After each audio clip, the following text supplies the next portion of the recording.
Facebook. Happy Friday. I wonder what you all are doing on a Friday afternoon. Working or... I don't know. I remember Fridays being hard when I was working full-time, like 8 to 5 kind of thing. Friday afternoons were hard to make myself do stuff because I was already ready for the weekend and things I had planned. So, if you're needing a distraction, hi! I mentioned yesterday in my video, I don't normally do videos days in a row. I try to spread it out, but yesterday was kind of a bonus one from something that happened to me. But I want to talk about something today that's important, and I'm doing a practice run for the emotional eating class that I created, and I have about 14 people in there. That's more than I was expecting, but I couldn't tell people no, they needed help. And so, yeah, I'm really happy with that. But as I've been going through this, oh man, like digging up a lot of the old stuff, going back through my diary and reading about the time in my life when this was really, really bothering me. It's just brought up a lot, and in a good way, but I wanted to talk about something that I've noticed going on this year. And oh man, probably in middle school, everybody wants to have, like, all the girls wanted to be skinny, but you also needed to be toned and muscular, right? So I'm not sure exactly how you're supposed to accomplish that because muscles are bigger, but that was the goal. But you had to exercise to do that, and I wasn't going to be lifting weights and doing all that business, so I guess I was just going to have to be who I was. But I always had it in the back of my mind that I wanted to have ripped arms. And like, you read the articles and about, like, apparently that arm flapping that happens, you want to get rid of that. Nobody wants to have that. So I remember from even like age 12, this being something on my mind and something I was thinking about. And even when I started CrossFit, that didn't just happen for me because I wasn't going consistently. I wasn't actually doing the work. I was just kind of cherry picking, and I talked about that in another video. But last year in January, I said, I'm going to do this. I'm going to work out more than twice a week and try to actually get somewhere with this. And through that, actually started seeing some results. And so my arms look different than they normally have in the past. The other thing that's happening this year, if you would have shown me a picture of myself today, 8 years ago, I would have been like, who's that lady? I don't know her. If you would have said to me years ago, you're going to have trouble eating, I would have been like, no, you got me mixed up with somebody else. But stress this year has really taken over, and I'm working on that. I've got all my stuff, but that's what I'm talking about is I lost a lot of weight this year, not on purpose. And so, people are complimenting me or whatever, but honestly, I feel embarrassed when people notice and point it out. And I went to a party last weekend. It was a costume party, and so I was like a gypsy bohemian type person. So I had this outfit on that showed my arms.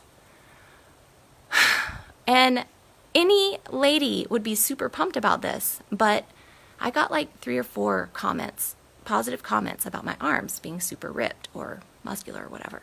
Have you been working out? And instead of being like, yeah, you know what, I work out, I was embarrassed. Why? Because it doesn't have anything to do with my arms. It doesn't have anything to do with my weight. It doesn't have anything to do with any of that stuff. That's not the problem. The problem is deeper than that. And I knew that a long time ago when I had gained all that weight and then trying to get it off. At that time, I thought, okay, the reason I'm so miserable is because I have all this extra weight. So I'm going to lose that weight, and then I'm going to be proud of myself again, and I'm going to be happy. Okay, obviously that's not what worked out.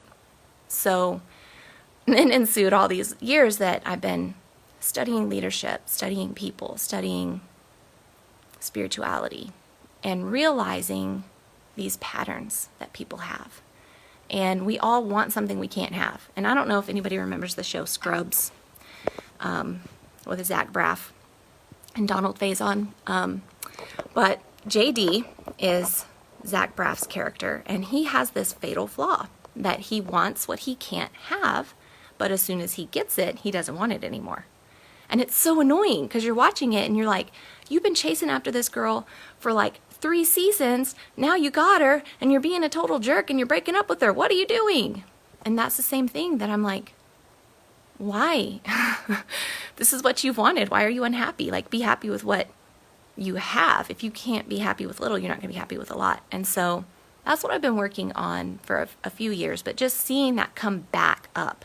I was immediately aware of it that night, where in the past that would have been like a train that I hopped on to Negative Town. But instead I was like, hey, now, don't be going there. Like, say thank you and move on, you know? But I'm telling you all this to say that I kind of come across this phrase, and I've been saying it to myself: the grass is greener where you water. And I've really been focusing on that for myself this year, that trying to be grateful with what we do have. And I know it's so hard to say. It's so hard sometimes because there's been days where I look around and I'm like, literally there's like one thing I can say I'm grateful for, but those are bad days. On good days, I can come up with a whole list of so many things to be happy about and grateful for, and not focus on what I don't have all the time, because you'll never, ever, ever be satisfied if you're always focusing on what you don't have or what's not happening for you. So I don't know if this was helpful for you today. That's kind of the basis of my emotional eating stuff that I'm doing. You know, I read so many books about, okay, this is what you should eat, and this is how you should eat, and this is what you should do. But none of that solved the core down issue. It's like dealing with what's up here when what was going on is down here. And so I wish I could tell you, like, yeah, you get over it and it never bothers you again. But that's not the case. It's not as bad, and I'm much better at it now. But yeah, apparently this is going to be a lifelong thing that I'll do. But I don't know. Maybe check back with me in 10 years and we'll see. Maybe it's gone. I don't know. It does seem to kind of hop from thing to thing, but post for another day. So I hope you guys are having a great day. Hi, Joanna. Hey, I was going to tell you, those license plates I saw, I saw Joanna in the parking lot the other day, and I was taking a picture of some license plates because they all started with the same, like, LYR and the number 2. I've seen like 6 more since then. So I'm not sure what God's trying to tell me with that, but crazy. Anyways, okay. Thank you guys for watching. I really appreciate it. Comment, as always, if you guys have something to say you want to add, because I love to hear it. So have a good weekend. Bye.